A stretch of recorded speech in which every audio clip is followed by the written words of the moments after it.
Gracias, Raiza. Buenas tardes a todos. Hoy tengo el placer, sobre todo, de estar aquí en la presencia de todos ustedes y tengo el honor y la alegría de dictar la conferencia sobre mi apreciación literaria del poemario de Ela Urriola, aquí presente. Gracias, Ela. Premio Poesía Ricardo Miró 2018. Las 18 rosas de Ela Urriola. Aclaro que no es todo el poemario, porque esto requeriría prácticamente un trabajo académico extenso, porque esta obra es riquísima literariamente. Vamos a ver 3 o 4 poemas de este libro. Voy a empezar con la biografía de Ela. Ela Urriola es escritora, pintora y filósofa.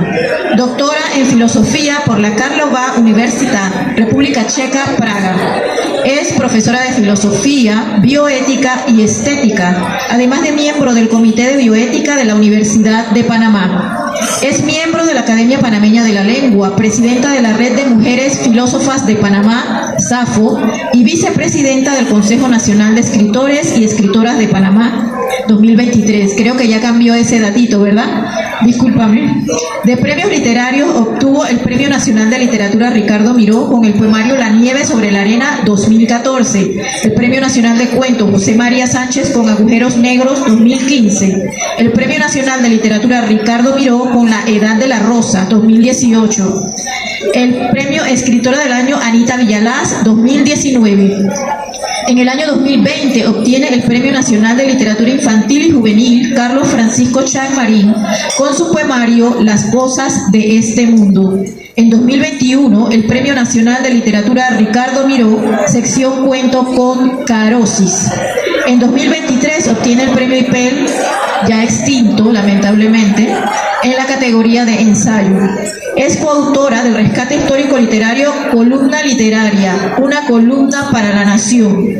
Ha sido publicada en diversas antologías de poesía y narrativa. Ha representado al país en eventos internacionales, recitales y congresos, como el Festival Internacional de Poesía de Medellín 2019 y la Feria del Libro de Buenos Aires 2022.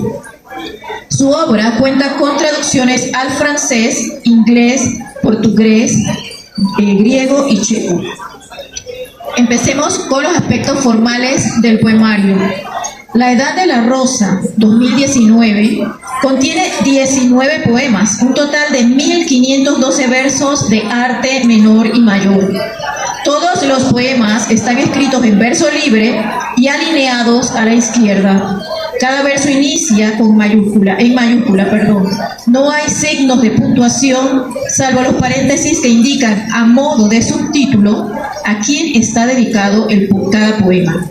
18 de estos poemas están dedicados a igual número de mujeres creadoras de distintas disciplinas artísticas y distintos tiempos históricos. Cada una constituye un símbolo de lo revolucionarias que han sido las mujeres en la historia social, política, cultural y artística. José Ángel Silleruelo, quien prologa el libro, nos dice que el carácter, abro comillas, el carácter rupturista, singular, renovador, genial de los 18 nombres propios que Ela Urriola ha reunido resulta diáfano. Son escritoras y artistas, activistas sociales, culturales y políticas, cuyo nombre y evocación la autora convierte en un significado. Cierro comillas. El poema 19, mi conferencia se dice las 18 rosas de Ela Urriola, pero el poema 19 se titula Las Horas Azules. Es el único que no está dedicado a ninguna mujer artista. Está dedicado a la rosa de Jalfeti, admirada por ser de color negro, aunque en realidad es de un rojo muy intenso. La obra se divide en 3 secciones. La primera, Carpelos y Anteras, contiene 8 poemas, 593 versos. La segunda, Androceo, 4 con 237 versos. Y la última, llamada Gineceo, con 7 poemas, 682 versos. Como vemos, son términos botánicos, de los que hay 71 dentro del poemario, que está tejido como un espacio floral, un jardín. Las flores tienen la particularidad de contener en sí mismas los órganos sexuales femeninos y masculinos. La flor es una dualidad. Entre las flores, la rosa es símbolo de la dualidad desde tiempos remotos, porque representa el amor, la belleza, la pasión y a su vez tiene espinas. Por el detalle de las espinas que desarrollaron las plantas para defenderse de los herbívoros, a la rosa se le vincula con lo difícil y lo complicado. En la cultura, a la mujer también se le ha denominado rosa y comparte este significado simbólico dual. En su libro La inteligencia de las flores, 1907, de Maurice Maeterlinck, nos dice, abro comillas, en la flor se manifiestan las mayores maravillas, cierro comillas. Luego nos invita a salir al jardín o al campo para estudiar de cerca las invenciones curiosas del genio de la flor. En el capítulo 15, Maeterlinck nos comenta, todos nuestros motivos arquitectónicos y musicales son directamente tomados de la naturaleza. Más adelante añade, conoceríamos muy pocas señales, muy pocas expresiones de felicidad si no conociésemos la flor. Las flores crecen en un contexto ecosistémico al que los humanos también pertenecemos. Formamos parte del ecosistema total. De acuerdo a la procedencia geográfica de las mujeres creadoras incluidas en el libro, 8 son hispanoamericanas. Anoto aquí que a Leonora Carrington decidió ubicarla como mexicana a pesar de haber nacido en Reino Unido, pues su oficio artístico lo desarrolló en México. 7 son europeas, 6 francesas y una italiana, 3 anglosajonas, 2 estadounidenses y una canadiense. Pasamos al cuerpo ahora de la investigación. Investigar para construir poesía o la importancia de la investigación para la construcción poética. Cuando leí La Edad de la Rosa, supe que quería conocer más sobre el nacimiento y la escritura de este poemario. En un conversatorio con Ela Urriola realizado en el año 2014, la autora nos revela que la idea de reunir a estas mujeres creadoras en un libro estuvo motivada por sus búsquedas personales y formales, debido a que mientras estudió las carreras de filosofía y arte, recibió una sola mención de una filósofa y otra única mención de una pintora. No es nuevo afirmar que al contar la historia, las mujeres han sido sistemáticamente olvidadas en todos los ámbitos del arte y el conocimiento, y de la ciencia, claro. Impresiona negativamente que se haya estimado no necesario contar el aporte de las mujeres en todas las disciplinas. Realmente hace pocos decenios estamos recuperando lo que no se ha tomado en cuenta a la mitad de la humanidad, con sus saberes, aportes y oficios. Recién en 2020, el Museo del Prado, estábamos en pandemia, uno de los más importantes de España, se preparaba para la inauguración de la exposición Invitadas, donde por primera vez decidieron sacar del sótano del museo las obras de las mujeres pintoras, muchas de las cuales habían permanecido un siglo, 100 años, lo dijo el curador del museo, yo vi la exposición, en la oscuridad. La exposición presencial no fue posible, la hicieron virtual, ¿no? Pero en el video compartido en tiempos de pandemia, uno de los curadores explicó el avanzado estado de ruina en que se encontraba la pintura que iniciaba la exposición. Nunca había sido conservada ni restaurada. Solamente tenía los bordes, todo el centro de la pintura estaba descascarillado con el lienzo ya en blanco, lo que hace que esa obra sea totalmente desconocida y ya imposible de restaurar. Una obra como otras tantas que perdió la humanidad para siempre. El daño causado no solo por el tiempo es irreversible. Y me pregunto, aparte de todo me pregunté en ese momento, ¿por qué Invitadas? Como si no fueran también las dueñas de la casa. Sin embargo, este no es el tema, ¿no? En La Edad de la Rosa, veo el manejo de una sofisticada estética versal para reivindicar a estas 18 mujeres creadoras, cuya vida estuvo marcada por momentos decisivos unos, oscuros y trágicos otros. Todas se atrevieron a saltar las convenciones sociales de su época. Varias de ellas se arrojaron a la muerte como desenlace a la condición propia en la sociedad de su tiempo, de su época, la desesperación, o bien por sufrir enfermedades mentales no tratadas en su época. No dudo que fueron criticadas por muchos y hay evidencia biográfica de eso. Me alegré mucho al leer este poemario, cuyo propósito es nombrar y repensar a estas mujeres creadoras en el espacio vital de la poesía. El texto poético, como en un amoroso jardín, rememora, reivindica momentos de su vida, su obra o su muerte, lo que constituye un encuentro en el espacio-tiempo con sus subjetividades, su quehacer y la memoria desde la mirada de la autora. La poeta logra su objetivo de distintas formas. Personifica a quien evoca, lo que el prologuista Silleruelo denomina encarnación, donde confluyen las dos miradas. La mujer evocada habla a través de la poeta. O bien, el hablante lírico establece un diálogo íntimo con alguna de las mujeres convocadas y quien lee participa de esa conversación como oyente y testigo. La tercera parte del libro habla desde el yo poético y se decanta en poemas de amor. La Edad de la Rosa es un poemario que, además de recurrir a la memoria para su construcción, requirió investigación histórica, biográfica, artística y literaria.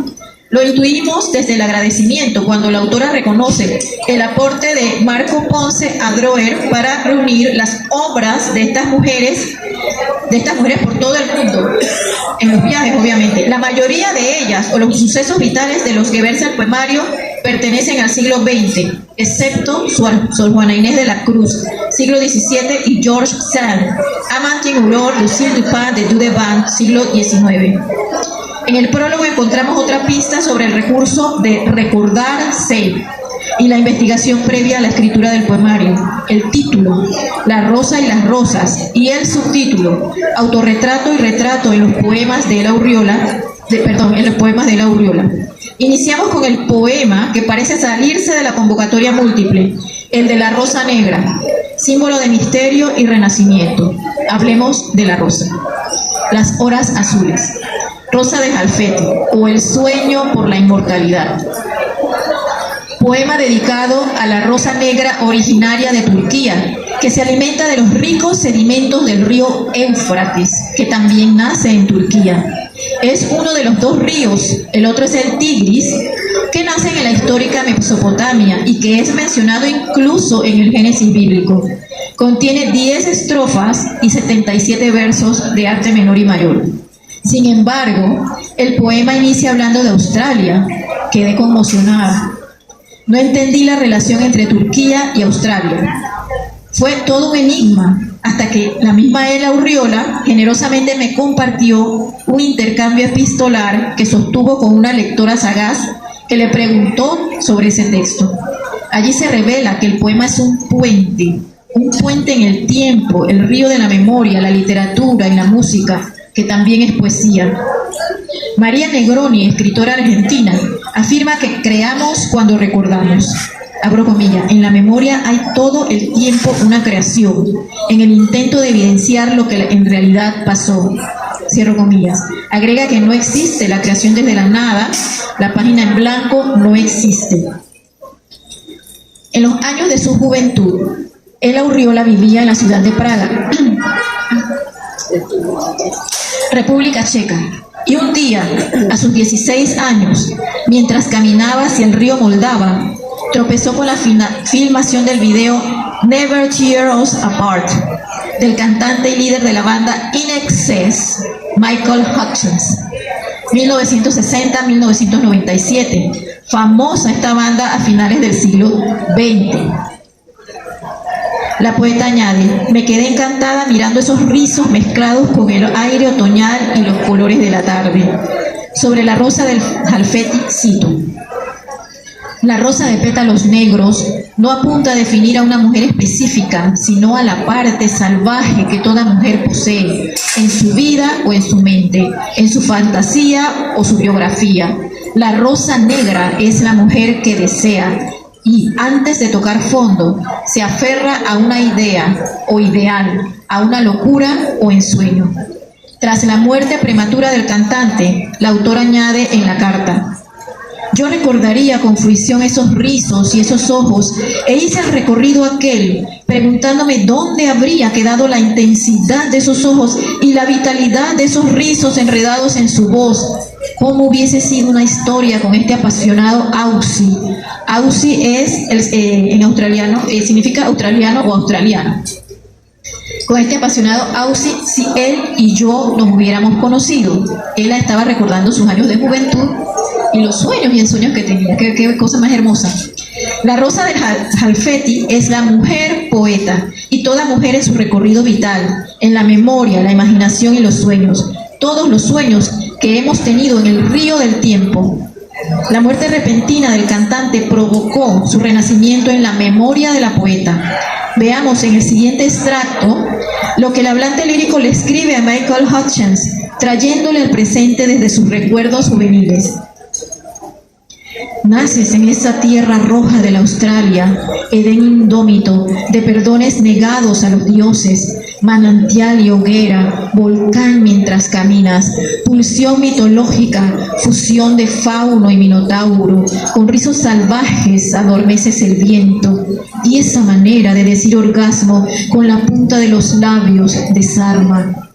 Eres la perdición de las ninfas. Hoy solo queda el azul, partícula de inmortalidad, un dios que baila. Quiero arrullarte en la eternidad de un poema, lo que no diré a nadie. Aquí hace falta un baile, una rosa y un polvo de estrellas contigo. En este diálogo íntimo con su recuerdo, logramos ver a Hutchence, su mirada, su voz y sus movimientos, como un semidios que despertó pasiones en esa generación adolescente de finales del siglo XX, a quienes llaman ninfas. El dios de sus horas azules ya lejanas renace también en la memoria colectiva a través de las imágenes que pulsan su recuerdo. Como pintora que es, el poema es el retrato que la poeta hace de sí misma en el poemario, tal como han hecho muchos pintores en sus cuadros a lo largo de la historia, pintarse ellos mismos en el lienzo. Lo hizo Diego Velázquez, el pintor del siglo de oro español, y Frida Kahlo, pintora mexicana presente en el poemario, quien retrató su intensa decisión de vivir en cada uno de sus cuadros. Además, el lenguaje poético nos lleva al tiempo de las leyendas y héroes mitológicos del mundo antiguo, a Mesopotamia, al Éufrates, donde crece naturalmente la rosa de Halfeti, y cruzamos nuevamente el puente. Necesariamente llegamos al poema de Gilgamesh, una de las obras literarias más antiguas del mundo, que narra las aventuras de este rey, héroe mitológico sumerio, junto a su amigo Enkidu. Al morir Enkidu, Gilgamesh cae en tristeza e inicia su búsqueda por la inmortalidad. Gilgamesh no encontró la inmortalidad que buscaba, pero la consiguió en ese texto que ha llegado hasta nosotros. La poeta se la obsequia a Hutchence cuando escribe, abro comillas, quiero arrullarte en la eternidad de un poema, cierro comillas, y el sueño ahora apuesta a la inmortalidad de la poesía. Sucedió en el Éufrates, puede suceder también camino al Moldava una tarde. Según las tablas, Gilgamesh rechazó a la diosa Inanna, también llamada Ishtar, Astarte o Astarot, diosa de la belleza, el amor, el sexo, la vida y la fertilidad, aunque en sus aventuras solicitó favores a la diosa, que también le fueron concedidos. Al igual que Ishtar, en el poema relato del siglo del 28 AC, varias de las mujeres evocadas en el poemario sufrieron rechazos y traiciones de parte de los hombres que dijeron amarlas, e incluso de su propia familia. Este poema es un puente dialógico en el tiempo y el espacio geográfico. El ayer y el hoy, fuimos y somos. Escribimos para visibilizar, para dejar nuestra huella en el tiempo, en la búsqueda de la inmortalidad. La edad de la rosa Este es otro poema, La Edad de la Rosa, Sor Juana Inés de la Cruz o La Búsqueda del Conocimiento. Es el poema homónimo del libro. Contiene 10 estrofas y 104 versos de arte mayor y menor, dedicado a Sor Juana Inés de la Cruz, una mujer brillante, apasionada por el conocimiento, decidida a no quedar invisible en su tiempo, ni en el tiempo. Nació, vivió y murió en el reino novohispano del siglo XVII, actual México. Eligió la vida monástica para alcanzar su derecho a leer, a pensar, a escribir en un recorrido nada fácil. La pregunta que le plantea la poeta del siglo XXI a la del siglo XVII, abro comillas, Juana, ¿qué edad tiene la rosa? Es de matiz filosófico. La autora establece un diálogo con Sor Juana, llamándola por su nombre, tuteándola, conversando con ella un espacio-tiempo íntimo que es atravesado por siglos. Le hace preguntas, pero también reconoce a la mujer monja que defendió el derecho a la educación de las mujeres. Y Juana lo hizo en un contexto adverso, donde lo común era la marginación en un mundo repartido por los dioses monárquicos y eclesiásticos. El texto nos revela cuán importante fue su búsqueda por el conocimiento y su quehacer literario cuando el hablante lírico expresa, abro comillas, emerges en ese océano de argumentos y lecturas de aquello que los hombres bautizaron como suyo, cierro comillas. En el poema hay una mención a la mitología occidental cuando el hablante lírico señala, comillas, enciendes la antorcha de Prometeo, porque tienes la luz y la edad de la rosa, cierro comillas. Es decir, Juana es el fuego que en otro tiempo mítico Prometeo regaló a la humanidad y ahora ella misma es luz para la humanidad, pues justo desde uno de los claustros más férreos al cambio en la historia, ella levantó la voz y logró dejarnos un legado literario impresionante. La poeta añade, abro comillas, y tú inventaste el futuro desde entonces, cierro comillas, pues su trabajo consistió en ir abonando el rosal magnánimo que nacerá mañana. Esto también está en el poema. Cuando las niñas y mujeres tuvieran acceso al estudio, al conocimiento, a la participación, al reconocimiento. ¿Qué edad tiene la rosa de estar luchando? La rosa, la mujer, tiene la edad de la humanidad misma. La lucha por los derechos, la equidad y la justicia se perpetúa en medio de un mundo que se pierde en normalizar la exclusión, los miedos, el odio y las diferencias. Hoy, de hablar con Juana, le diría, ¿y ese mañana, Juana, cuándo nacerá? Alejandra es una manzana. Este es otro poema. Alejandra Pizarnik o El fruto cae por gravedad. Identificamos a la manzana como el fruto prohibido del Génesis bíblico. Bien pudo ser un higo o un dátil, de no ser por el error de traducción del hebreo original al latín de Jerónimo de Estridón, en el siglo IV después de Cristo, al escribir la Vulgata. De hecho, Miguel Ángel pintó una higuera en la Capilla Sixtina.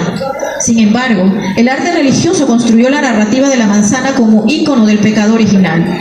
Lo prohibido, según el libro del Génesis, era comer el fruto del árbol de conocimiento del bien y del mal.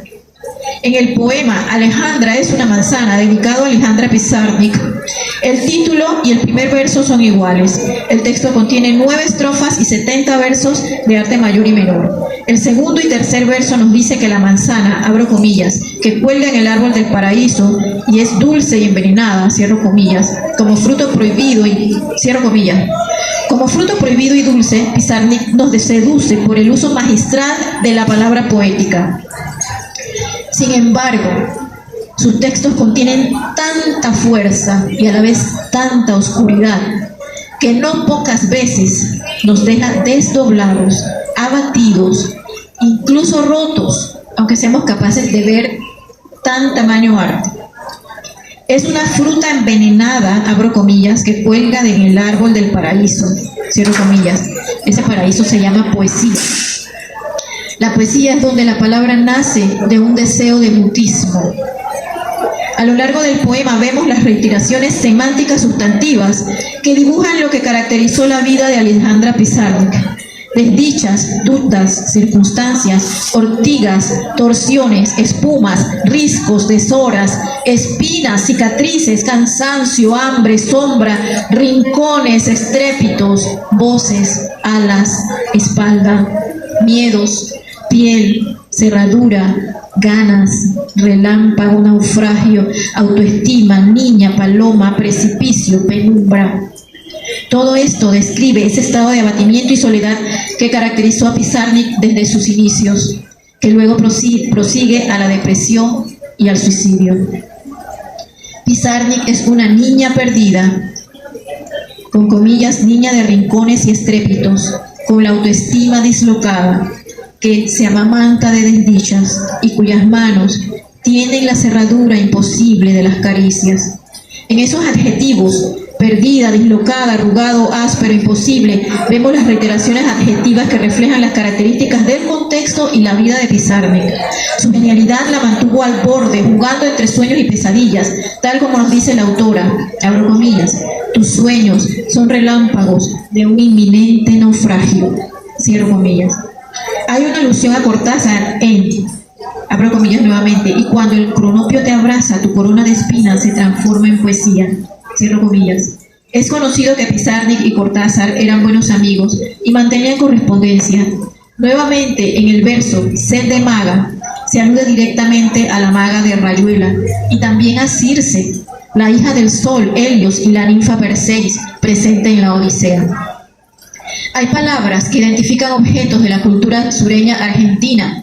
Bandoneón, tango, morfar, que significa comer. Y por esa incursión escuchamos ritmos musicales del sur en el poema. En la última estrofa, quizá apelando a la memoria para rescatarla del abismo, la poeta le dice a Pizarnik: devuelve el aliento a los náufragos, muerde nuevamente el precipicio y enséñanos a incinerarnos con palabras, a abrazar la penumbra, a encendernos lentamente con la vida. El poema, como todos los del libro, son sin signos de puntuación, lo que deja abierta la posibilidad de respuesta. No hay duda de que si Pizarnik hubiera seguido escribiendo, ¿verdad?, la voz poética y el ritmo. Sabemos que la poesía debe tener musicalidad para que lo sea.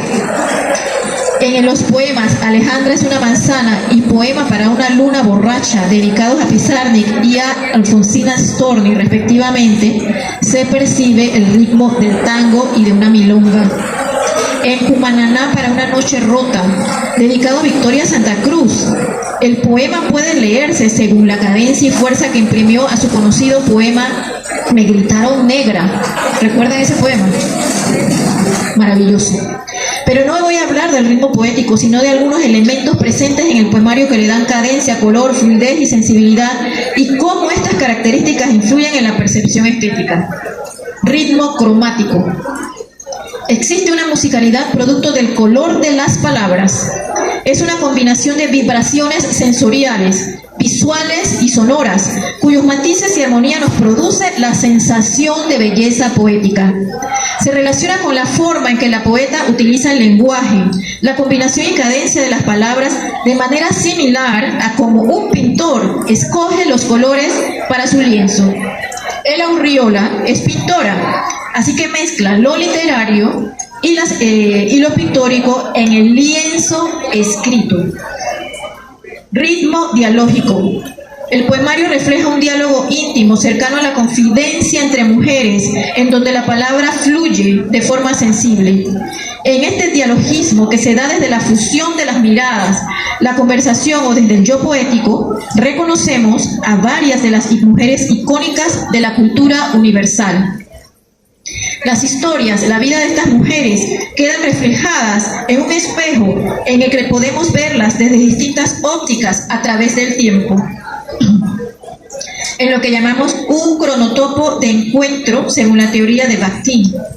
Siendo la convocatoria plural, al leer el libro incluso nos sentimos en medio de todas ellas, como si fuera una reunión de complicidades. También se evidencia que la rebeldía, la innovación, la fuerza para luchar son espacios donde las mujeres han actuado decididamente. Ritmo sororo feminista. El poemario es escrito por una poeta, una mujer, que evoca y convoca a otras mujeres, artistas, escritoras, activistas. Es un espacio donde tienen no solo el derecho a, sino la alegría de florecer.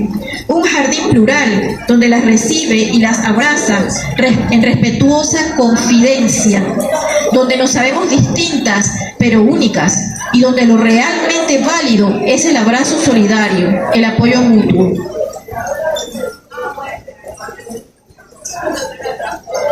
Como dicen Carla Hustad y Natasha Meyers en su libro Ímpetu Evolutivo 2023, abro comillas, las plantas, yo aquí añado las mujeres, articulan sus experiencias y deseos en una atmósfera aromática de químicos volátiles a través de los cuales han desarrollado medios ingeniosos para sembrar y responder a conversaciones a larga distancia entre otras plantas.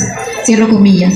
Acá es como una conversación a larga distancia entre otras mujeres, las otras y nosotras. El poemario es esa atmósfera aromática donde las convenciones sociales que siguen imperando no logran dañarnos, porque las hemos descartado como discurso necesario para nuestra validación. En ese jardín nos validamos por ser nosotras mismas, auténticas, libres tras haber trascendido. Alcanzamos la edad de la rosa. Ahora veremos aspectos de intertextualidad de este poemario con otras obras literarias donde la palabra rosa sea la figura principal. El Principito, 1943, Antoine de Saint-Exupéry. Fue el tiempo que pasaste con tu rosa la que te hizo tan importante. Eso está en el Principito. Son menciones, no voy a explicar, son menciones. Holocausto de Rosa, 1953, Elsie Alvarado de Ricord. Abro comillas. El amor concebido por Elsie Alvarado de Ricord es la base de su poesía, en el esfuerzo por trascenderse a sí misma, por adentrarse en el problema del tiempo y del hombre, yo diría de la humanidad. Esto lo expresó Carlos Manuel Gastiazoro, de la editorial Humanismo, que fue quien publicó el libro de Elsie Alvarado de Ricord. En nombre de la rosa, 1980, de Humberto Eco. El libro no encontrado, la comedia de Aristóteles, al igual que muchas de las creaciones de las filósofas, poetas, oradoras y escritoras de la antigüedad. Y es que la risa, al igual que el arte de las mujeres, ha sido invisibilizado a través de la historia. A manera de conclusión, toda la construcción poética de la Edad de la Rosa, desde los títulos de cada poema, contiene menciones intertextuales con la vida y obra de las mujeres a quienes están dedicados, o bien con su contexto cultural. Hay alusión a la música, a la pintura, a los dioses de la mitología grecorromana. También hay dualidad o relación de opuestos, porque encontramos ideas como fértil, estéril, enloquecer, cordura, vida, muerte, pétalos, espinas, sed, agua, sol, luna, luz, sombra y más. Aquí menciono lo importante que es la vida, la biografía de todo artista en la literatura y el arte.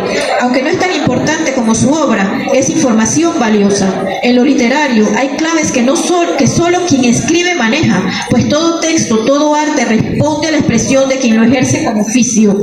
Es de enorme valía poder conversar con la autora en vida, o el autor. La vida y el texto importan. La poesía es, ante todo, pensamiento. Resuelve o pretende resolver las contradicciones de lo humano.